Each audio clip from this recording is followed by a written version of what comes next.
أعوذ بالله من الشيطان الرجيم. بسم الله الرحمن الرحيم. والمحصنات من النساء إلا ما ملكت أيمانكم كتاب الله عليكم وأحل لكم ما وراء ذلكم أن تبتغوا بأموالكم محسنين غير مسافحين فما استمتعتم به منهن فآتوهن أجورهن فريضة ولا جناح عليكم فيما تراضيتم به من بعد الفريضة إن الله كان عليما حكيما. صدق الله العظيم. إن الله وملائكته يصلون على النبي يا أيها الذين آمنوا صلوا عليه وسلموا تسليما. اللهم صل على سيدنا ومولانا محمد معدن الجود والکرم وعلى آلہ واصحابہ وبارک وسلم. سورۃ النساء کی آیت نمبر 24 اور 5ویں پارے کی پہلی آیت. ان رشتوں کا بیان ہو رہا ہے کہ جن کے ساتھ نکاح کرنا حرام ہے، جن عورتوں کے ساتھ نکاح نہیں کیا جا سکتا. حرام رشتوں کی تفصیل بیان کی جا چکی ہے اور اس کا مکمل بیان ہو گیا. صرف آخری قسم کا بیان ہے کہ جس کے ساتھ نکاح کرنا مرد کے لیے حرام ہے، اس کا بیان ہے. گزشتہ جمعہ پر بھی اس کا بیان ہوا، لیکن آج ایک خاص پس منظر میں اس آیت کا دوبارہ بیان کیا جا رہا ہے. ایک موضوع رہ گیا تھا تو مالک نبزل نے فرمایا والمحصنات من النساء، عورتوں میں سے وہ عورتیں جو نکاح میں ہیں وہ تم پر حرام ہیں. یعنی کسی کے نکاح میں موجود عورت جب تک اس کے نکاح میں ہے اس کے ساتھ کوئی دوسرا مرد نکاح نہیں کر سکتا.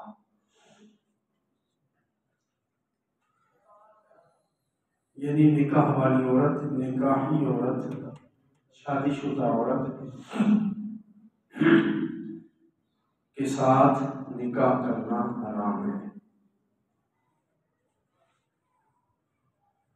الا ما ملکت ایمانکم، سوائے ان عورتوں کے جو تمہاری ملکیت میں آ جائیں. یعنی وہ عورتیں جن کے خاوند جنگ میں مارے جائیں یا دارالحرب کے اندر ہی رہ جائیں یا مفرور ہو جائیں. وہ عورتیں تنہا خاوندوں کے بغیر اسلامی لشکر کے ساتھ آ جائیں، قید ہو جائیں، تو ان عورتوں کو امیر المومنین کے حکم سے حسب دستور مومنین اپنے نکاح میں لا سکتے ہیں. امام اعظم ابو حنیفہ فرماتے ہیں کہ اگر صرف عورت قید ہو کر آئے تو اس عورت کے ساتھ نکاح جائز ہے، لیکن اگر مرد بھی قید ہو کے آئے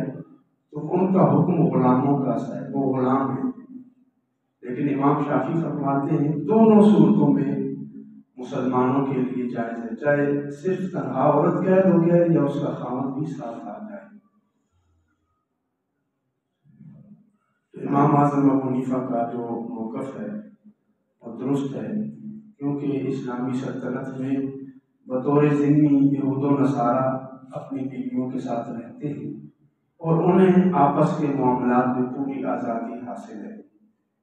تو جب وہ قیدی آئیں گے تو بطور قیدی کسی بھی خاوند کو اس کی بیوی سے جدا کرنے کا شریعت نے کوئی حکم نہیں دیا.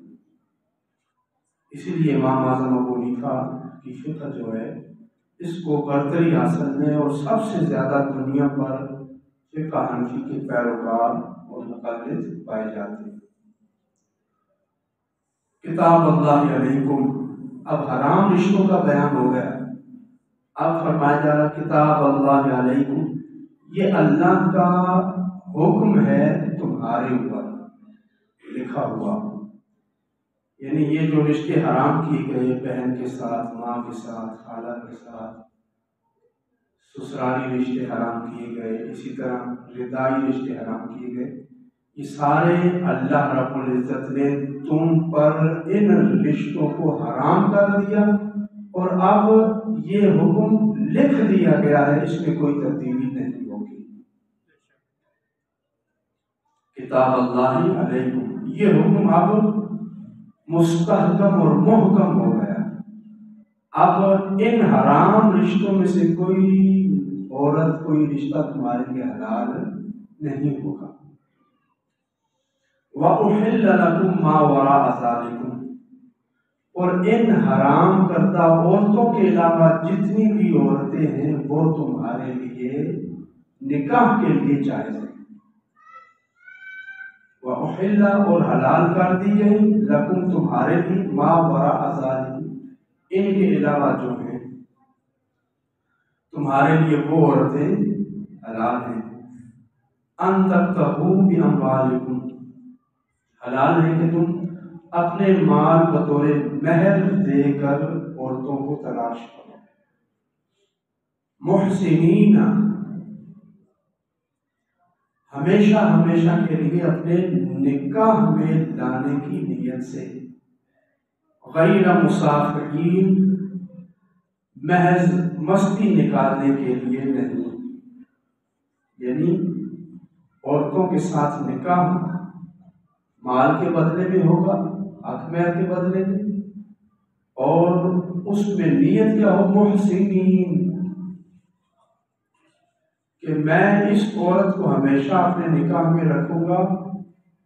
غیر مسافحین، اور یہ نیت نہ ہو کہ میں وقتی طور پر فائدہ اٹھاؤں گا، یہ نیت نہ کرو، بلکہ نکاح میں مقصد کیا ہو کہ عورت کو ہمیشہ ہمیشہ اپنے ساتھ رکھنے کا ارادہ ہو، وقتی طور پر فائدہ اٹھانا مقصد نہ ہو۔ تو اس آیت اس جملے سے، محسنین غیر مسافحین سے، وہ نکاح حرام ہو گئے جو عرب کے ہاں جائز سمجھے جاتے تھے۔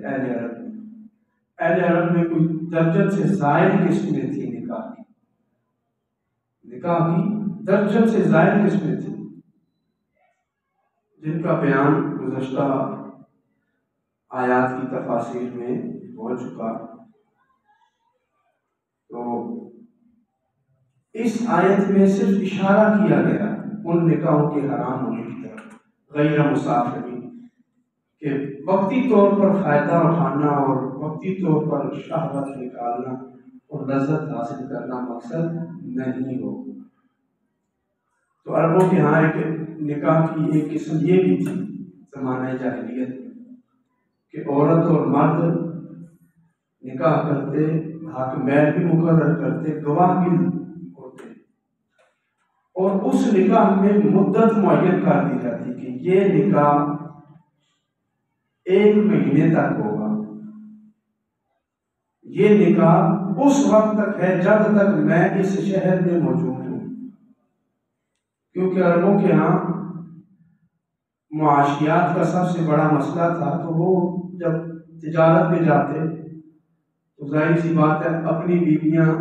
پیچھے چھوڑ جاتے اور خود دوسرے شہروں میں مہینہ مہینہ، 2 مہینے، 3 مہینے سفر پہ رہتے۔ تو جس علاقے میں وہ جاتے تجارت کی غرض سے، وہاں جا کے وقتی طور پر نکاح کر لیتے کہ میں باہر تجارت میں جاؤں گا، پیچھے میرے گھر میں میرا مال ہوگا، اس کی حفاظت بھی کرے گی عورت، اور میں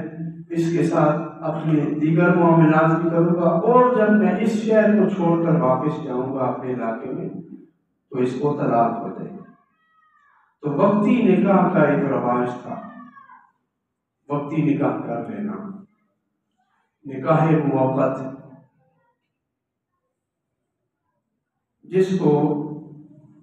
جس کی تشبیہ بھی ایک پائی جاتی ہے نکاح متع کی۔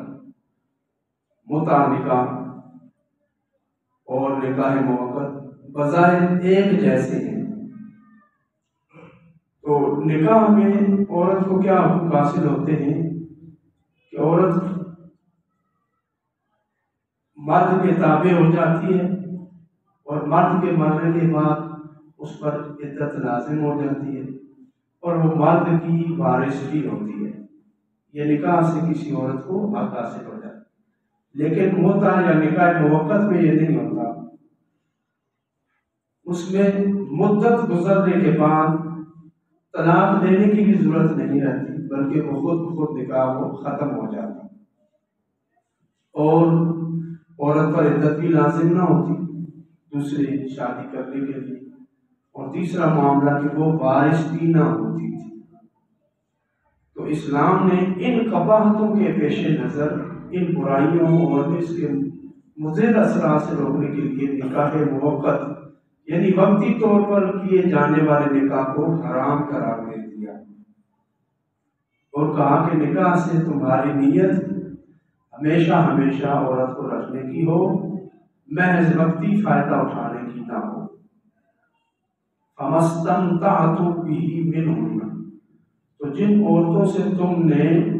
فائدہ اٹھایا، استمتاع کیا، فَآتُوهُنَّ، تو دے دو ان کو، أُجُورَهُنَّ، ان کے حق میں، فَرِيضَةً، جو تم نے مقرر کیے ہیں۔ یعنی نکاح کے وقت اگر مہر نہیں دیا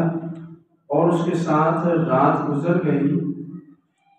اور مرد اس کے ساتھ رات گزار چکا، تو عورت کا مہر دینا لازم ہو جاتا ہے۔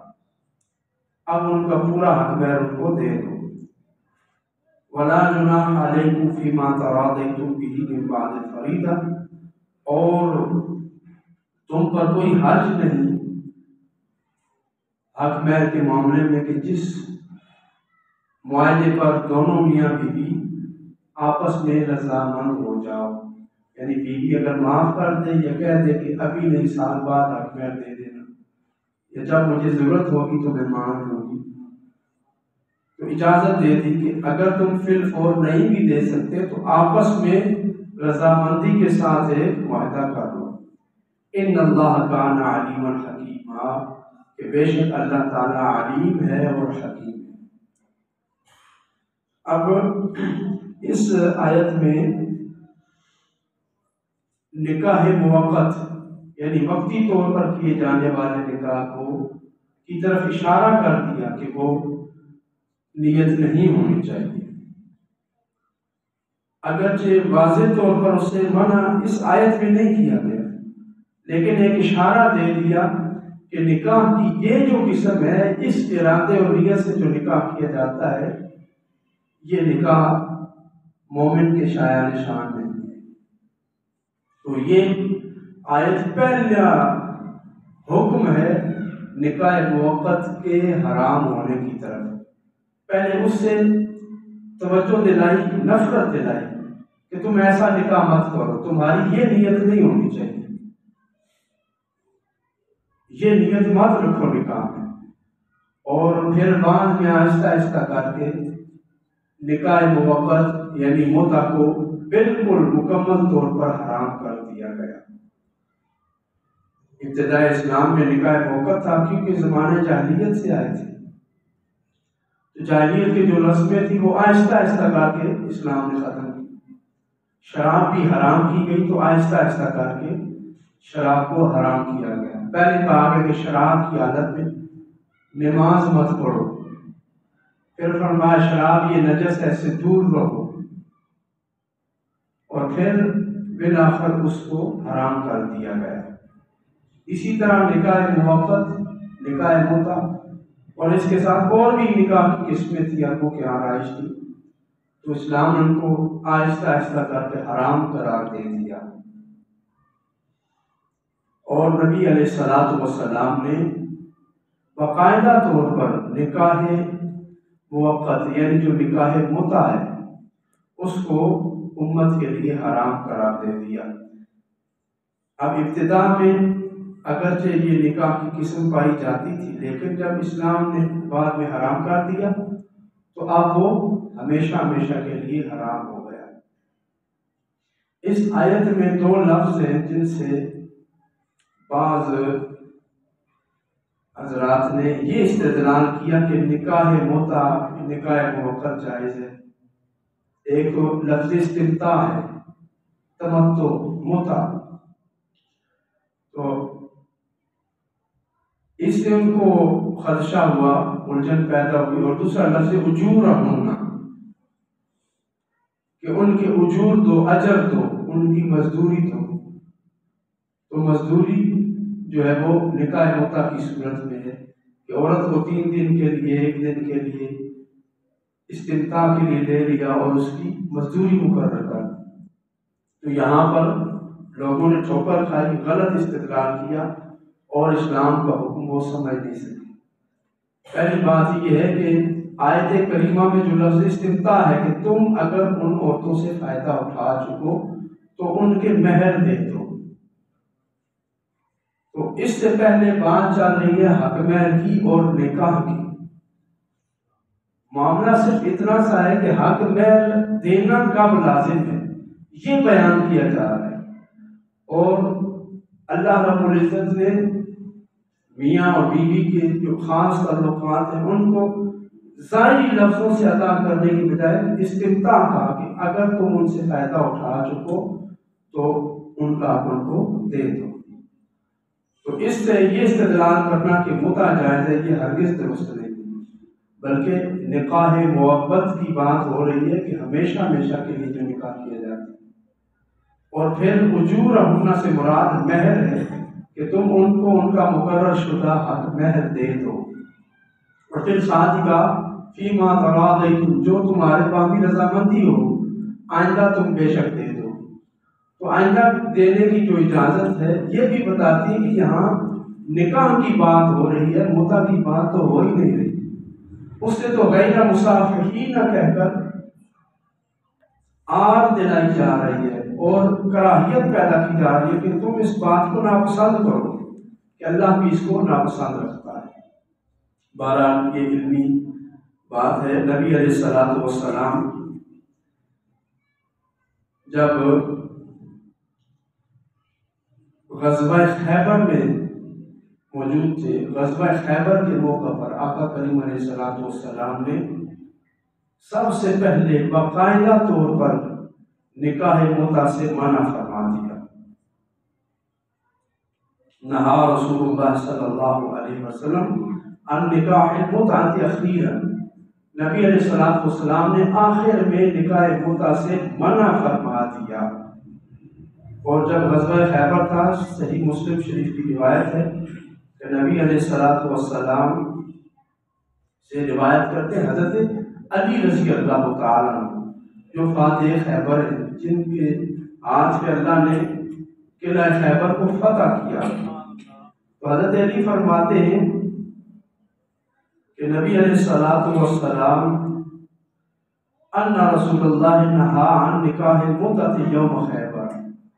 کہ نبی علیہ الصلوۃ والسلام نے خیبر والے دن نکاح متع سے منع کر دیا۔ وعن لحوم الحمر الاہلیہ، اور گدھے کا گوشت کھانے سے منع کر دیا۔ یعنی گدھے کا گوشت غزوہ خیبر کے موقع پر حرام ہوا، اور اسی طرح نکاح متع غزوہ خیبر کے موقع پر حرام ہوا۔ خیبر یہودیوں کا قلعہ تھا، اب جب فتح ہو چکی تو عورتوں نے آنا تھا، تو نبی علیہ الصلوۃ والسلام نے ان قیدی عورتوں کے ساتھ وقتی طور پر نکاح کرنے سے منع کر دیا کہ کوئی بھی اب میرا صحابی، کوئی مسلمان یہ نکاح متع نہیں کرے گا، بلکہ جس نے نکاح کرنا ہے وہ ہمیشہ ہمیشہ کے لیے نکاح کی نیت کرے اور نکاح محبت کرے۔ غزوہ خیبر کے موقع پر نکاح متع حضور نے حرام قرار دے دیا، اور یہ صحیح احادیث سے حرمت ثابت ہے، جس سے پتہ چلا کہ نکاح کی یہ قسم کہ جو وقتی طور پر نکاح ہوتا ہے ہمیشہ ہمیشہ کے لیے حرام کر دیا گیا۔ غزوہ خیبر کے بعد ایک موقع اور آیا، غزوہ اوتاس کا، جس کو غزوہ فتح بھی کہا جاتا ہے۔ جب نبی علیہ الصلوۃ والسلام نے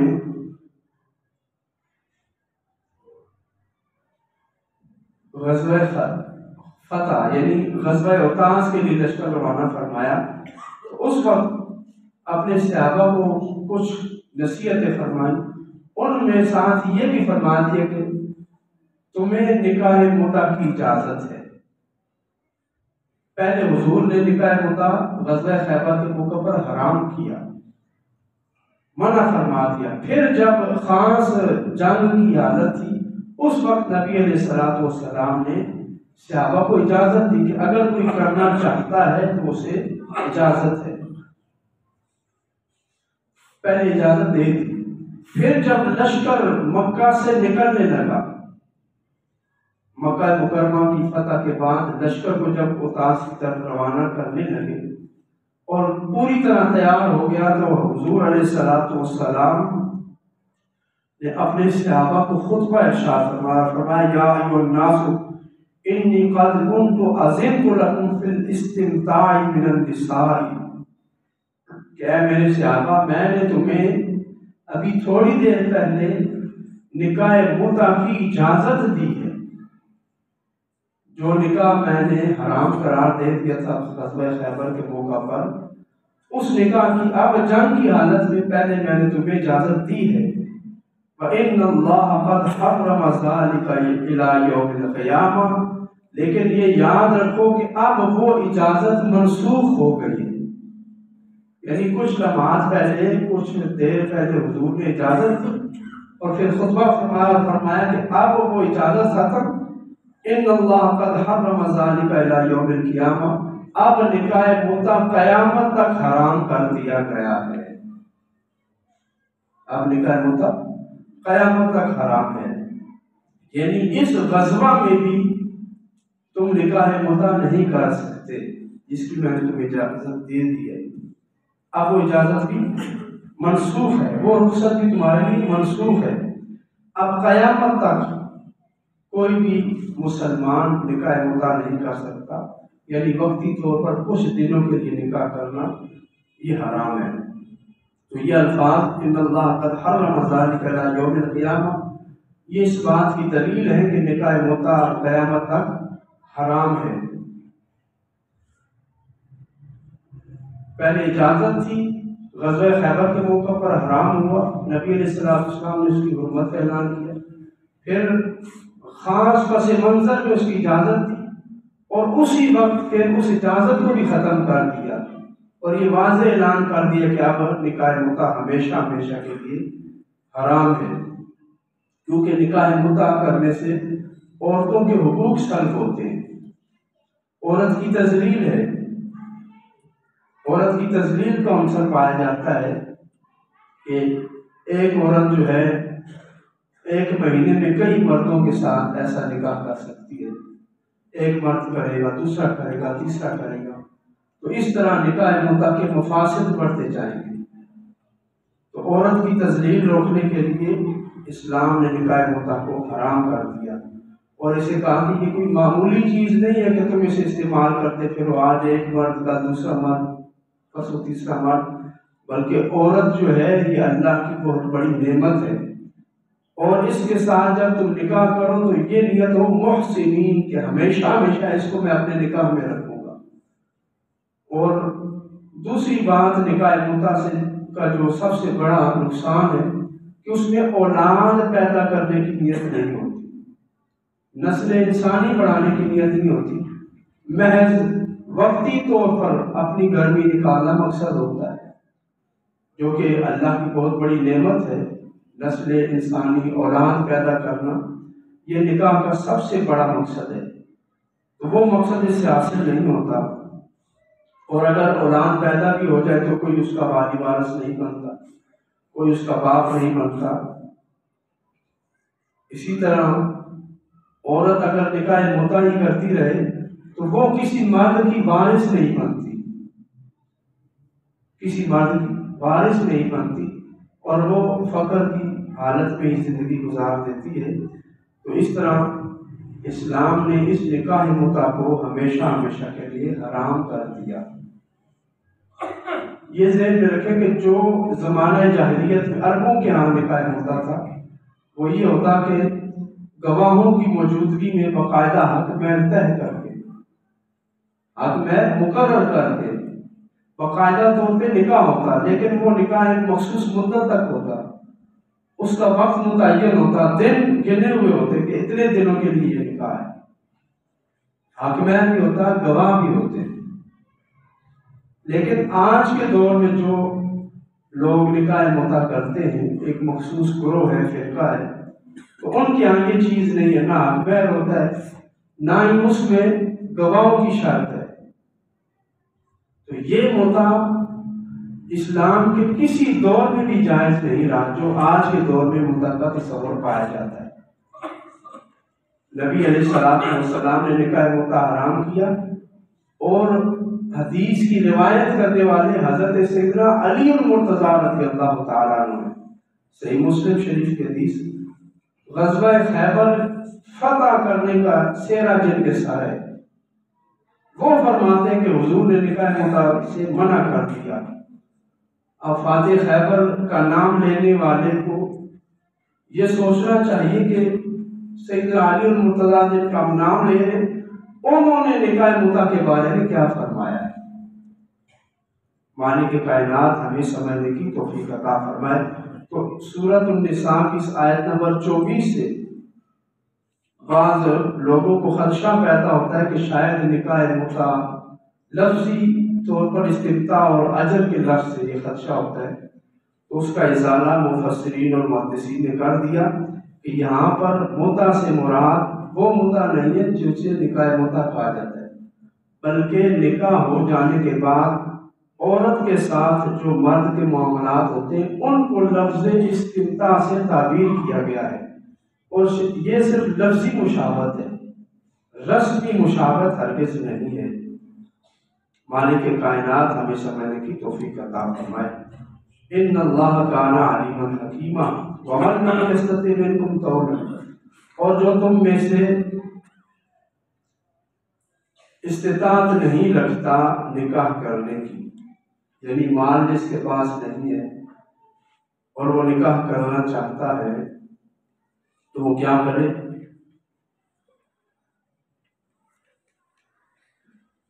فَأَنْكِحُوهُنَّ بِإِذْنِ أَهْلِهِنَّ أَن يَنكِحَ الْمُحْصَنَاتِ الْمُؤْمِنَاتِ فَمِمَّا مَلَكَتْ أَيْمَانُكُمْ، جسے یہ طاقت نہیں کہ وہ کسی مومن آزاد عورت کے ساتھ نکاح کرے تو وہ کیا کرے؟ فَمِمَّا مَلَكَتْ أَيْمَانُكُمْ مِنْ فَتَيَاتِكُمُ الْمُؤْمِنَاتِ، تو وہ کسی غلام